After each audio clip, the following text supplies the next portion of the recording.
যদি আপনাকে বলেছিল কিছু গরম রসি দেবেন, তো ইন্দ্রদম্ন রাজা 3টা বর চেয়েছিলেন। কটা বর? 3টা। মনে রাখবেন, বলে দেব। প্রথম বর চাইলেন আমার যেন কোনো সন্তান না থাকে। এটার বর হলো না? আমরা ভগবানকে সন্তান চাই কি সন্তান চাই না? চাই বললে হবে? হিন্দু লোকেরা চাই, চাই মুসলিম লোকেরা। আমরা তো একটার বেশি চাই না, বেশি হলে মেরে ফেলবো। কম সন্তান চাই কিরকম বলে না ওরা। আমরা দুজন, আমাদের একজন সন্তান, আর ওরা দুজন, ওদের 20টা সন্তান। আমরা তো শুধু চিন্তা করি কি খাও, তাই না?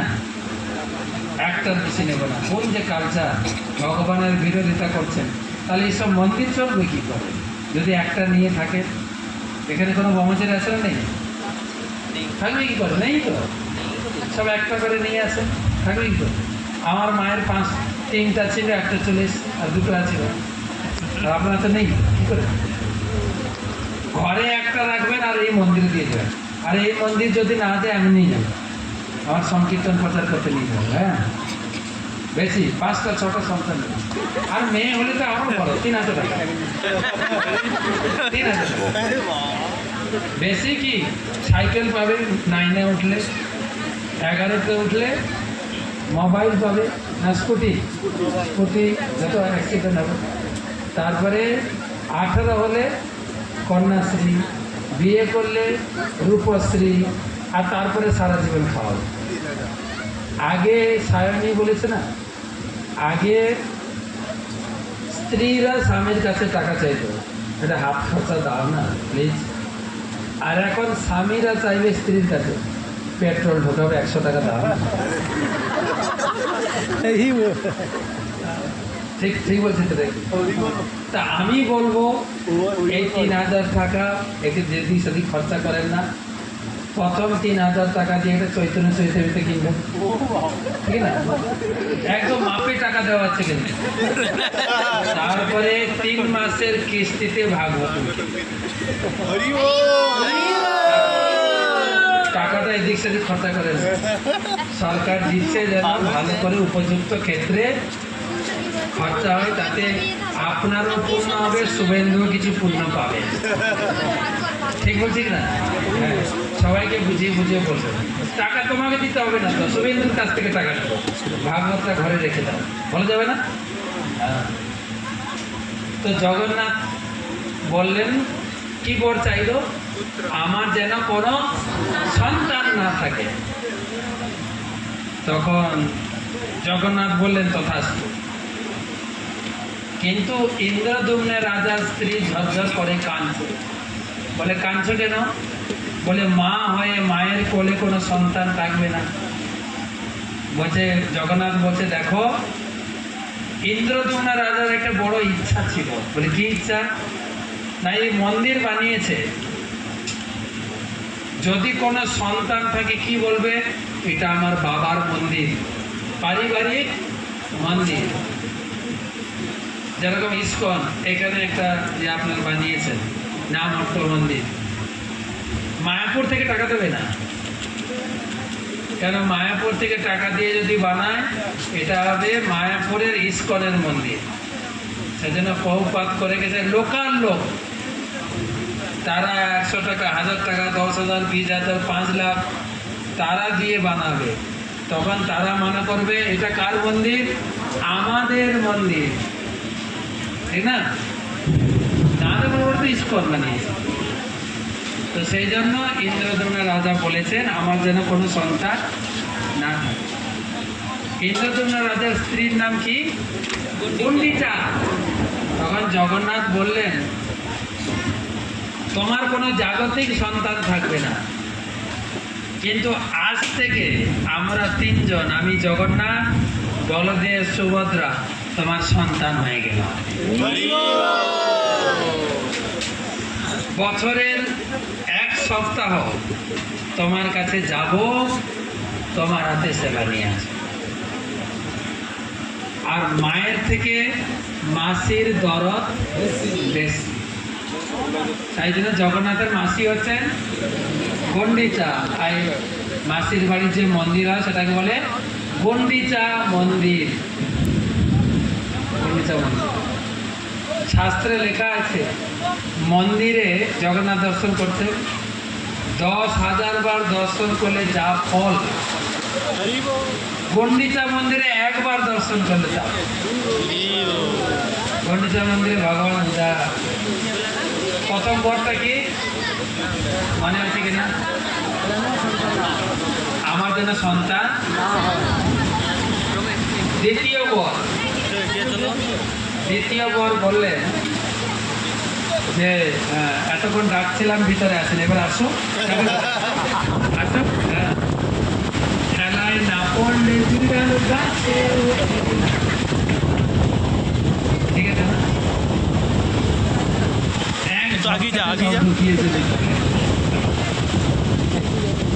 সবাই তো খাননি, একটা সরু হয়ে যাবে এরকম খান। তো দ্বিতীয় বর, দ্বিতীয় বর হচ্ছে তুমি মাত্র 2 ঘড়ি ঘুমাবে। কত? 2 ঘন্টা। সারাদিন দর্শন দেবে। আমাদের তো মন্দির 1টায় বন্ধ হয়, 4টায় খুলে, রাত্রি 8টায় বন্ধ হয়, ভোর 4টায় খুলে, তাই না? শোনা আছে তো? শোনা আছে? হ্যাঁ না শোনা আছে না? যদি ভালো করে শোনা যায় এরকম আঙুল দেখাবে না। শোনা যাচ্ছে? যারা চেয়ারম্যান চেয়ারে বসে আছেন, যারা মাটিতে বসে আছে, জমিতে জমিদার, চেয়ারে বসে আছেন চেয়ারম্যান, আমি চৌকিতে বসে আছি চৌকিদার, ঠিক আছে? যারা চেয়ারম্যান শুনতে পাচ্ছেন? এই যে বুড়া বুড়া, হ্যাঁ ঠিক আছে। তো যেটা বলছিলাম, তুমি মাত্র 2 ঘন্টা ঘুমাবে। আর ভগবান ঘুমাবে কি করে? সব ঠাকুর ঘুমালেও জগন্নাথ ঘুমায় না। কেন? চোখের পলক নাই তো, চোখ সবসময় খোলা। আপনার তো উড়িষ্যার পাশাপাশি বাড়ি, এগরা পেরোলেই বা দীঘা পেরোলেই উড়িষ্যা। উড়িয়াতে বলে চোখা আঁখি সবু দেখুছি, চোখ, জগন্নাথের চোখ সবসময় খোলা, বন্ধ হবে না। জগন্নাথ মন্দিরে মাত্র 2 ঘন্টা মন্দির বন্ধ থাকে। ইকোটা বন্ধ করে দাদা, ইকোটা বন্ধ করো। তাহলে ইকো ইকো, তাই ইকো হচ্ছে 2 ঘন্টা। 2 ঘন্টা মন্দির বন্ধ থাকে, কিন্তু জগন্নাথ ঘুমায় না। কি করে জগন্নাথ? আমাদের মন্দির সাজানো হয়েছে তো, রাত্রে যখন ঘুমাবে মালা টালা খুলে দেবে, একটা রাত্রে নাইট ড্রেস পরিয়ে ঘুমিয়ে দেবে। আমরাও একটা কাপড় চোপড় পরেছে রাত্রে, গামছা পরে শুয়ে যাবো। কিন্তু পুরীতে উল্টো, যখন মন্দির বন্ধ হবে আরো বেশি ড্রেস পরানো হবে। কেন? দিনের বেলা সাধারণ লোককে দর্শন দিয়েছে, রাত্রে দেবতারা আছে দর্শন করতে। সেই জন্য একদম সেজে বুঝে বসেন জগন্নাথ। জগন্নাথের বিশ্রাম নেই। আপনার স্বামী যদি সারাদিন অফিসে ব্যস্ত আর ঘরে আসলে ল্যাপটপে ব্যস্ত, আপনি খুশি হবেন? স্ত্রী হয়ে খুশি হবেন? তোমার আমার তো সময় নেই, ঠিক না? লক্ষ্মীও রেগে যাচ্ছে। দিনের বেলা সাধারণ লোককে দর্শন, আর রাত্রে রাত্রে দেবতাদের, ঘরের স্ত্রী রেগে যাচ্ছে। তাই জগন্নাথ ঠিক করলেন সারা বছরের ভিতরে তোমার সঙ্গে 14 দিন থাকবে। সেই 14 দিন আমার কাছে কেউ আসতে পারবে না। সেটা কখন? স্নান যাত্রার পরে তিনি ঘরে ঢুকে যান। কার সঙ্গে থাকেন? লক্ষ্মীর সঙ্গে থাকেন। লক্ষ্মী রান্না করে খাওয়া, তিনি তাকে মেসেজ করেন, যা যা সেবা লক্ষ্মীর সঙ্গে করেন। ওই সময় ওই 14 দিন ভগবানকে দর্শন করা নিষেধ। যার ঘরে যত ছবি আছে, মূর্তি আছে, সব ঢাকা দিতে হবে। শুধু একজন পূজারী, সে শুধু ভোগ লাগাবে, আরতি করবে, সে দর্শন করবে, আর কেউ দর্শন করতে হবে। দেখেন মন্দিরে 10,000 বার দর্শন করলে যে ফল, গুন্ডিচাতে একবার দর্শন করলে সেই ফল। কিন্তু এই 14 দিন দর্শন করলে পাপ হবে, একদম দর্শন করতে পারবে না, দর্শন করলেই পাপ হবে। এরকম নিয়ম কেন? যদি সাধারণ বিচারে বলা হয়, আমি আমার স্ত্রীকে নিয়ে ঘরের ভিতরে আছি, তুমি ঢুকবে কেন? হ্যাঁ, আমি আমার ঘরের লোককে নিয়ে ঘরে আছি, তুমি কেন ঢুকেছো? তোমার পাপ হয়ে, ওই জন্য ঢুকতে দেয় না। তারপরে স্ত্রীকে খুশি করে 14 দিন পারমিশন চাইবে, একটু ভাই বোনকে নিয়ে বৃন্দাবন যাব। তখন স্ত্রী কি বলবে? হ্যাঁ যাও। কয়দিনের জন্য? এই 2-3 দিনের জন্য ভাই বোনকে নিয়ে বৃন্দাবন যাবে। জগন্নাথ মন্দিরটা আছে বৈকুণ্ঠ, দ্বারকা, আর গুন্ডিচা মন্দির আছে বৃন্দাবন। 2 দিন অপেক্ষা করবে, 3 দিন অপেক্ষা করবে, 4 দিন অপেক্ষা করবে। তারপরে লক্ষ্মীর আর সহ্য হবে না, একদম দল বল নিয়ে যাবে ঝগড়া করতে গুন্ডিচা মন্দিরে। সেই উৎসবের নাম হচ্ছে ঘেরা পঞ্চমী, আছে না?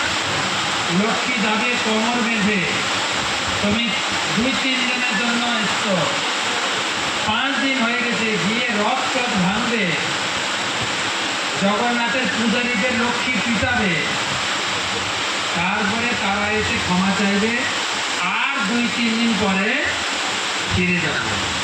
তখন জগন্নাথ ফিরে আসবেন উল্টো রথে। যখন রথের দিন, মাসির কি আনন্দ, প্রভু জগন্নাথ আসছেন আমার হাতে সেবা নেবে। কয়দিন? কিন্তু যেদিন চলে যাবে ওই দিন নিশ্চিত রূপে বৃষ্টি হবে। আমার মা বলতো, এটা বর্ষার বৃষ্টি না রে, কি মাসির কান্নার চোখের জল, মাসি কাঁদছে, জগন্নাথ বাড়ি চলে যাবে। এসব কাহিনী সব আছে বইতে। তারপরে তারা 2টো বর হয়ে গেছে। প্রথম বরটা, আমার কোনো সন্তান থাকবে না। দ্বিতীয় বর, তুমি মাত্র 2 ঘন্টা ঘুমাবে। 3 নম্বর বর, ইন্দ্রদুম্ন মহারাজ বলছেন, প্রভু আমাকে একটা স্পেশাল বর দাও। বলে কি বর? বলে তোমার হাতে যেন জল না শুকায়, মানে তুমি খাবে, তোমাকে ভোগ দেওয়া হবে, খাওয়ার পরে হস্তমুখ কক্সালিয়া যত সকাল তোমাকে হাত মুখ ধুতে জল দেওয়া হবে, আবার সঙ্গে সঙ্গে ভোগের প্লেট রেডি, আবার খেতে হবে। আমরা তো সেই কখন কি যে হাত শুকিয়ে কাঠ হয়ে গেছে, কখন যে খেতে দেবে। কিন্তু জগন্নাথের সব সময়, এই জগন্নাথ দেখেছেন যত ভোগ লাগাবে, ঘর থেকে আসবেন খালি হাতে আসবেন না, ঘরে যা আছে, একটা আম, নাহলে কাঁঠাল, নাহলে শসা, নাহলে ঘর থেকে লাড্ডু বানিয়ে নিয়ে আসবেন, যত খাওয়াবেন ঠাকুর। বাড়িতে গাই আছে, প্রথম দুধটা ঠাকুরের সেবা। বেগুন গাছ লাগিয়েছে, প্রথম বেগুনটা ঠাকুরের সেবায়। কাঁঠাল রয়েছে, এঁচড়, প্রথম এঁচড়টা। বাড়িতে আম পেকেছে, প্রথম আমটা। কলা গাছের প্রথম কলাটা খাওয়াবে ঠাকুর, তাহলে ঠাকুর খুশি হয়। আর ঠাকুরকে খাওয়ালে ঠাকুর খাইব? হ্যাঁ না? খায় না? না দেখেছেন আপনি ঠাকুর খায়? ঠাকুর কি করে খাবে? ঠাকুরের জন্য তো রান্নাই করেন না আপনারা। ঠাকুরের জন্য রান্না করেন? হ্যাঁ না বলেন? হ্যাঁ, এত ডাহা মিথ্যা কথা বলেন তো। বলুন, আপনার বাড়িতে স্বামী স্ত্রী আছেন, একটা বাচ্চা আছে, 3 জন। বাড়িতে হয়তো গৌর নিতে আছে, কজন হলো? 5 জন। সত্যি কথা বলবেন, রান্না করেন 5 জনের না 3 জনের? সত্যি কথা বলেন, কজনের? তাহলে কি করে বলেন ঠাকুরের জন্য রান্না করি? মিথ্যা কথা বলে দেখা পান না, অত সোজা। হ্যাঁ, শুধু প্রভুরা বলে দিয়েছে ভোগ না লাগিয়ে খেলে পাপ খাওয়া হয়, তাই এ ঠাকুর তুমি পাপটা খাও, আমি খাবারটা খাবো, লস নেই তো?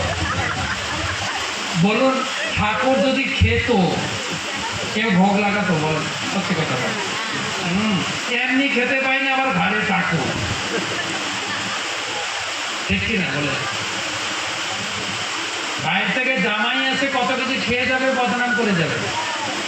জামাই ষষ্ঠীতে গেলাম, হিমসাগর তো খাওয়াইনি, কি আর খাওয়াল পচা, ও বদনাম করতে করতে যাবে। ঠাকুরকে আপনি যা দেন, হ্যাঁ না কিছু বলবে না, বলে আমি নিজে রান্না করি না, হয় যা কপালে জুটছে ঠিক আছে, ঠিক কেন বলে? ঠাকুরকে যা দেন কথা বলে, হ্যাঁ সেই দেন। তো তোমার হাতে যেন জল না বলেন। ঠাকুর তো খান না, ঠাকুর প্রসাদ দিচ্ছেন। আমরা এই কলিযুগে 3টে কাজ করতে হয়: হরিনাম, হরি পূজা আর প্রসাদ। আমাদের হরিনামে অত রুচি নেই, ঠিক বলছি না? ভাগবত পড়াতেও অতটা মন বসে না। কিসের রুচি আছে কি বলো? প্রসাদ। যদি বলা হয় মায়াপুর থেকে মহারাজ এসছেন, কালকে আমার বাড়িতে একটা বৈষ্ণব সেবা আছে, 10টা থেকে নাম কীর্তন হবে, 12টায় ভোগ রাগ হবে, আর 1টার সময় প্রসাদ হবে, কটার সময় আপনি যাবেন? কটার সময় যাবেন? দেখো আজকে সব এসছেন, এত দেরি হবে প্রসাদ জানলে কি আর আসতুন? কি বলে, এখন ঢুকে পড়ে যে না পারছেন যেতে, কি করা যায়? এখন ঘরে ভালো দিলাম, একটু আলু সিদ্ধ ভাত খেতাম, তাই ঠিক কি যে পারলাম। আমাদের কথাতে রুচি নেই, নামে রুচি নেই, কিসের রুচি এত? এটা এটা কাউকে ইনসাল্ট করে বলছি না, সবার ভিতরে। তবে আমরা ভক্ত হয়েছি বলে কথা শোনার জন্য অনেকে আসে, বাইরের লোক। আরে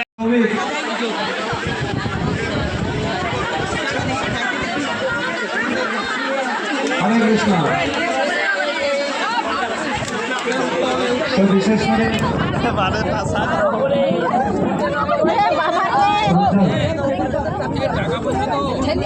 হরে কৃষ্ণ, যারা আগে গীতা দান করছে তাদেরকে মহারাজ আগে প্রসাদ দেবেন, তারপরে সকলের জন্য প্রসাদ।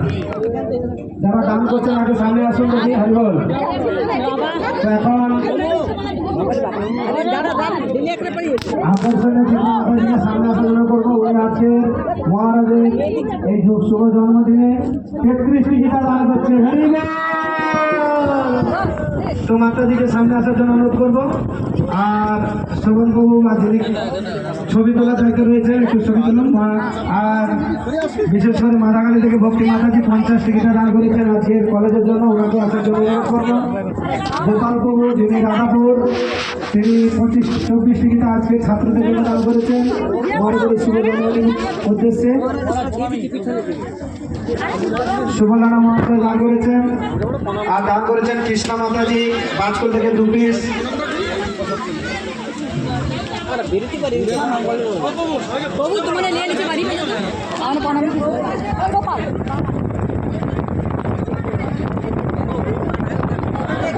হরে কৃষ্ণ।